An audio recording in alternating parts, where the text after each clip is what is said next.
Imagine a major attempted murder trial hinging on a secretly recorded phone call, sold to a tabloid TV show not gathered by police.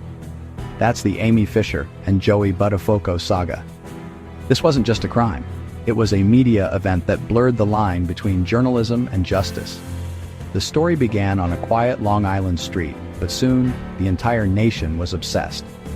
Before social media, this was the scandal that dominated headlines, fueled by sex, lies, and audio tape.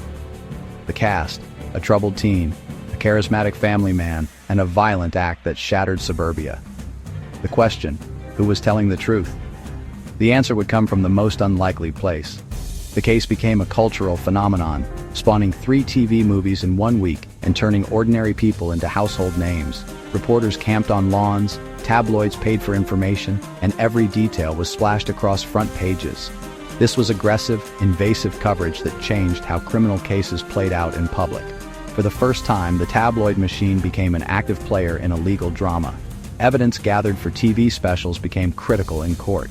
The insatiable appetite for scandal collided with the sober world of the legal system. The outcome would change the rules of both media and justice forever. Who were the players?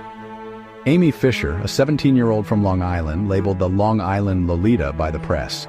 She claimed an affair with Joey Buttafuoco, a 35-year-old married auto shop owner. To some, Amy was a victim. To others, a manipulator. Joey denied any sexual relationship, insisting Amy was obsessed and delusional. His wife, Mary Jo, stood by him as the scandal broke. On May 19, 1992, Amy Fisher drove to the Buttafuoco home and shot Mary Jo in the face. Miraculously, Mary Jo survived, but with permanent injuries. Amy was arrested for attempted murder, and the quiet suburb was thrust into chaos. The legal battle was as much about public perception as it was about facts. Amy claimed Joey manipulated her, urging her to get rid of his wife. Joey insisted he was innocent, the victim of a disturbed teen's obsession. With Mary Jo unable to identify her attacker at first, the case became a tangled web of he said, she said. The tabloids eagerly reported every twist. The stage was set for a courtroom showdown shaped by the media.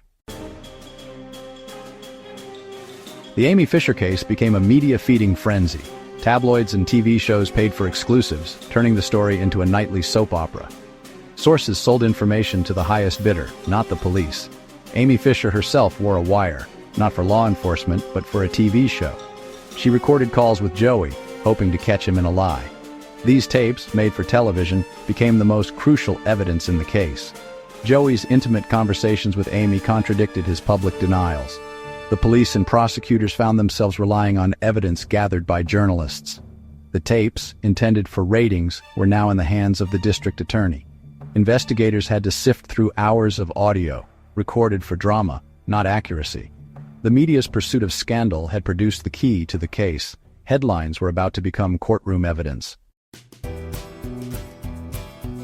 In court, the tabloids' influence was undeniable. The secretly recorded tapes became the centerpiece of both prosecution and defense. Jurors heard conversations that millions had already seen teased on TV. Amy's defense argued she was manipulated by Joey. The prosecution painted her as cunning and obsessed. The tapes were a Rorschach test.